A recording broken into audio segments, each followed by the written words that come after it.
Hello दोस्तों, नमस्कार, जय हिंद। स्वागत करता हूं आप सभी का एक बार फिर से आपके अपने यूट्यूब चैनल पे, आपके अपने क्लासेस में, पिंगाक्ष क्लासेस के इस लैब सेशन में। जैसा कि आप सभी को पता है, हमारा क्लास हर शनिवार और रविवार शाम 7 बजे लाइव होता है, तो जुड़ना ना भूलिए। आर्मी के लिए स्पेशल क्लासेस साइंस जीके का सेशन है। साइंस जीके यानी कि विज्ञान जीके से महत्वपूर्ण, विज्ञान से रिलेटेड हम 20 महत्वपूर्ण प्रश्नों को लेकर के आए हैं। तो चलिए सेशन को स्टार्ट करेंगे। उससे पहले आपसे रिक्वेस्ट करूँगा, चैनल पर पहली बार है तो चैनल को सब्सक्राइब कर लीजिएगा, बेल आइकन को प्रेस कर दीजिएगा ताकि सबसे पहले नोटिफिकेशन आपको मिल सके। और ये सेशन पसंद आएगा तो लाइक करना, कमेंट करना, शेयर करना ना भूलें। हर एक फौजी भाई एक शेयर जरूर करिएगा। साइंस जीके साइंस पर आर्मी अग्निवीर एस्पिरेंट। पहला प्रश्न देखिए, गति मापक क्या करता है? ए, यह तात्कालिक गति को मापता है, यह औसत गति को मापता है, यह वेग को मापता है, और ये ऑप्शन डी उपरोक्त में से कोई नहीं। सही आंसर है, यह तात्कालिक गति को मापता है। ऑप्शन ए बिल्कुल करेक्ट है। चलिए बढ़ते हैं दूसरे प्रश्न की तरफ। वेग समय आलेख की ढलान क्या दर्शाती है? ऑप्शन ए संवेग, बी त्वरण, सी गति और डी वेग। सही आंसर है ऑप्शन बी त्वरण, बिल्कुल करेक्ट है। वेग समय आलेख की ढलान त्वरण को दर्शाती है। चलिए बढ़ते हैं तीसरे प्रश्न की तरफ, और तीसरे नंबर का प्रश्न ये रहा। जब किसी गेंद को ऊर्ध्वाधरत ऊपर की तरफ फेंका जाता है तो निम्न राशियों में से कौन सी गति के दौरान नियत रहती है? ऑप्शन ए ऊर्जा, बी विस्थापन, सी वेग और डी गतिज ऊर्जा। सही आंसर है ऊर्जा। जब किसी गेंद को ऊर्ध्वाधरत ऊपर की तरफ फेंका जाता है तो निम्न राशि में से कौन सी गति के दौरान नियत रहती है? ऊर्जा नियत रहती है। चलिए बढ़ते हैं चौथे प्रश्न की तरफ। सूर्य के चारों ओर एक ग्रह के घूमने की गति किसका उदाहरण है?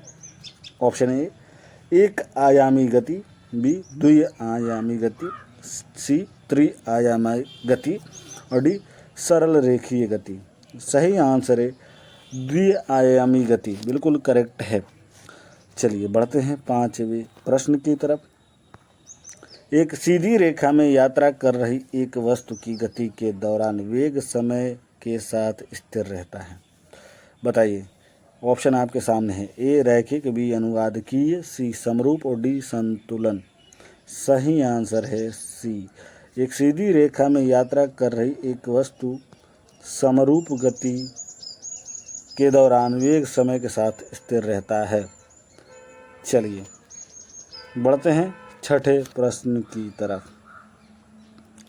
जब कोई वस्तु समय के समान अंतराल में समान दूरी की यात्रा करती है तो यह डैश गति के साथ चलती है। बताइए कौन सी गति के साथ चलती है? ऑप्शन दे रखा है। ए रैखिक, बी स्थानांतरीय, सी एक समान और डी असमान। सही आंसर है एक समान, ऑप्शन सी बिल्कुल करेक्ट है। चलिए सातवां प्रश्न देखिए। एक पिंड द्वारा इकाई में तय की गई दूरी को क्या कहा जाता है? ऑप्शन आपके सामने है। ए बल, बी चाल, सी गति और डी त्वरण। सही आंसर है ऑप्शन बी चाल। एक पिंड द्वारा इकाई में तय की गई दूरी को चाल कहा जाता है। चलिए आठवां प्रश्न देखिए। एक कार 5 सेकंड में 18 किलोमीटर प्रति घंटा से 36 किलोमीटर प्रति घंटा तक एक समान रूप से त्वरित हो जाती है, तो मीटर प्रति सेकंड स्क्वायर त्वरण कितना है? ऑप्शन देखिए। 0.5 मीटर प्रति सेकंड स्क्वायर, बी 3 मीटर प्रति सेकंड स्क्वायर, सी 1 मीटर प्रति सेकंड स्क्वायर और डी 2 मीटर प्रति सेकंड स्क्वायर। सही आंसर है ऑप्शन सी 1 मीटर प्रति सेकंड स्क्वायर। चलिए बढ़ते हैं 9वें प्रश्न की तरफ। गति का पहला समीकरण किसके बीच के संबंध को दर्शाता है? ऑप्शन ए स्थिति और समय, बी स्थिति और वेग, सी वेग और समय और डी वेग और त्वरण। तो सही आंसर है वेग और समय, ऑप्शन सी बिल्कुल करेक्ट है। 1 नंबर आपके परफेक्ट हैं। चलिए बढ़ते हैं हम 10वें प्रश्न की तरफ। एक निकाय द्वारा एक समान वृत्तीय गति करने पर निम्नलिखित में से क्या बदलता है? ऑप्शन ए चाल, बी द्रव्यमान, सी दिशा और डी गतिज ऊर्जा। सही आंसर है ऑप्शन सी दिशा, बिल्कुल करेक्ट है। एक निकाय द्वारा एक समान वृत्तीय गति करने पर दिशा बदलती है। चलिए बढ़ते हैं 11वें प्रश्न की तरफ। पृथ्वी का पलायन वेग डैश है, बताइए दोस्तों कितना है। ये बहुत इंपॉर्टेंट क्वेश्चन है। पृथ्वी का पलायन वेग ऑप्शन आपके सामने है 11.2 किलोमीटर प्रति सेकेंड, ऑप्शन बी 10.5 किलोमीटर प्रति सेकेंड, सी 2.38 किलोमीटर प्रति सेकेंड और डी 22.4 किलोमीटर प्रति सेकेंड। सही आंसर है 11.2, ऑप्शन ए बिल्कुल करेक्ट है। 1 नंबर बनते हैं 11.2 किलोमीटर प्रति सेकेंड। चलिए 12वां प्रश्न देखेंगे। निम्नलिखित में किस न्यूटन के गति के नियम को गैलीलियो के नियम के रूप में भी जाना जाता है।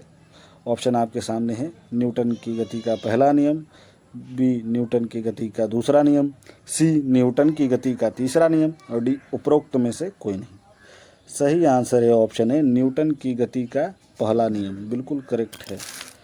चलिए बढ़ते हैं हम 13वें प्रश्न की तरफ और वो रहा ये स्क्रीन पे। 2 घंटे में 80 किलोमीटर चलने वाली कार का वेग कितना है।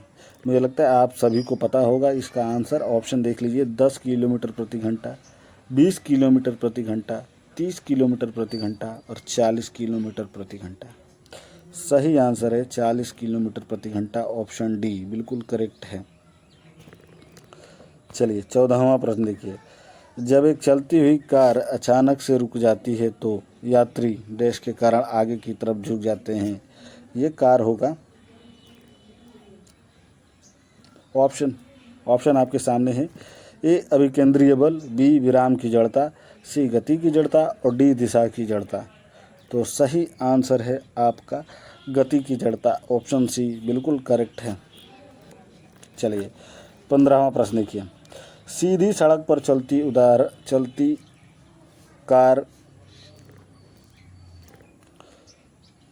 हुई कार डैश गति का एक उदाहरण है। ऑप्शन आपके सामने है। रेक्टिलिनियर, बी वक्रीय, सी वेतरती और डी ऑसिलेटरी। सही आंसर है रेक्टिलिनियर, बिल्कुल करेक्ट है। चलिए बढ़ते हैं 16वें प्रश्न की तरफ। किसी निकाय का वेग डैश नहीं बदला जा सकता। ऑप्शन है निकाय के वेग की चाल और दिशा दोनों बदलकर, निकाय का आकार बदलकर, सी निकाय की चाल बदलकर और डी केवल निकाय की गति की दिशा बदलकर। सही आंसर है निकाय का आकार बदलकर। चलिए बढ़ते हैं 17वें प्रश्न की तरफ।